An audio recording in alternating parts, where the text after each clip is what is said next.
Well, the countdown's on. I mean, every day it's closer and closer to the opener. How'd things go today? It was good. First of all, thank goodness our kids are okay. I don't know much about the situation other than I got a phone call that said that all of our young men are safe. I don't know anything else about it, but those are scary moments. So you guys know more than I do of talking to Scott. But today was good. You're right, the countdown is on. A little bit more than a week away, so this will be a good couple days here to kind of catch our breath. We've used this week as a game week, so today was like a Thursday. Tomorrow will be like a Friday with a little bit more of a walkthrough than we would take the day before a game, and practice a little bit on Saturday and take Sunday off and then get into game week. So, it's an exciting time. It's a nerve-wracking time as you continue to try to make sure that you're crossing all your T's and dotting all your I's as you move forward. Do you feel like this team is game ready, or are you going to use every bit of next week as sort of preparations for Colorado State? No, I don't think we're game ready. Absolutely not. Today I felt like this has been a long week, so I felt like today was not what we need to get out of a Thursday practice.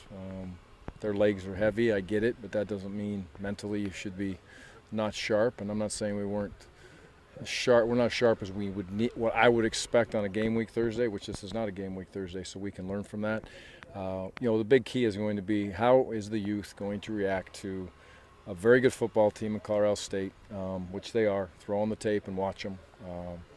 Much respect, walking into a hostile environment in a brand new stadium. So how is the youth going to react in that situation? And that's a tremendous challenge. And right now we continue to talk to them about that as much from a mental standpoint as a physical standpoint. To get game ready, does it just take game week being here to flip that switch, or you're talking about adjusting practice schedules as well? How do you make sure that actually happens? Well, when we hit game week, there should be no question or understanding what game week Monday is, what game week Tuesday is, and so on throughout the week. I think that helps a lot, especially for the youth. They've been through every situation, every moment that we think is crucial. We've put them through those scenarios, so that should really help them get into that spot. The thing that helps game week the most is game week. There's always that excitement that goes through. Camp is very long. Now, I will say this. I don't want to come off sounding negative. All these kids have handled camp extremely well. It's been a very physical camp. They've come out prepared every day. But as you build and the countdown goes towards, the last few opportunities to practice, you need to take advantage of every one of those. And I think we took advantage of today in a positive way for practicing 4 or 5 days in a row, yes. But there's a step for our Thursday practices that, you want them to be perfect and as clean as they can possibly be. So we'll continue to learn and grow, and the youth has to get prepared for the moment. Coach, how is Luton handling being the guy? He seems fine. I think both those quarterbacks are handling the situation very well. And, I fully expect to be in a spot. Yes, Jake is obviously our starter. He's taking that first snap. Darryl is doing a great job of competing and fighting and not taking a back seat and taking his reps where he needs to. We still give Darryl some opportunity to get with the one offense as needed. And as you know, in this conference that we play in the Pac-12, there's an opportunity for two quarterbacks to play many times, and every team prepares down those lines. So he's handled it very well.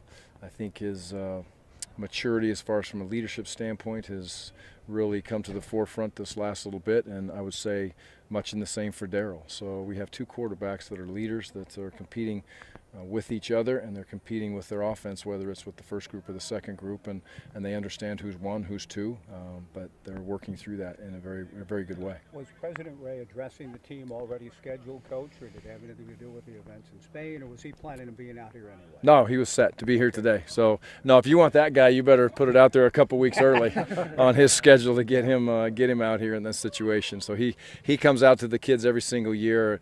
He has such a special message of Oregon State as a whole, as a university, them as a student athlete, and every one of those kids that we have on this team now have heard many times the exact expectations that President Ray has for coaches and for student athletes, and that is to be prepared for the next step when they are done with football and when they have that degree in their hand and they're moving on in life. And that's his vision, that's his goal for every student athlete, and it's his goal for, I'm sure, every professor, but I know this, every coach, to do what they need to do to take care of those kids, to get them in a position to be successful in life. And that's a much higher priority than wins and losses. And it's crazy for coaches to say that, but that's what I believe. And I know he does too. And trust me, he wants to win, and we all want to win them all.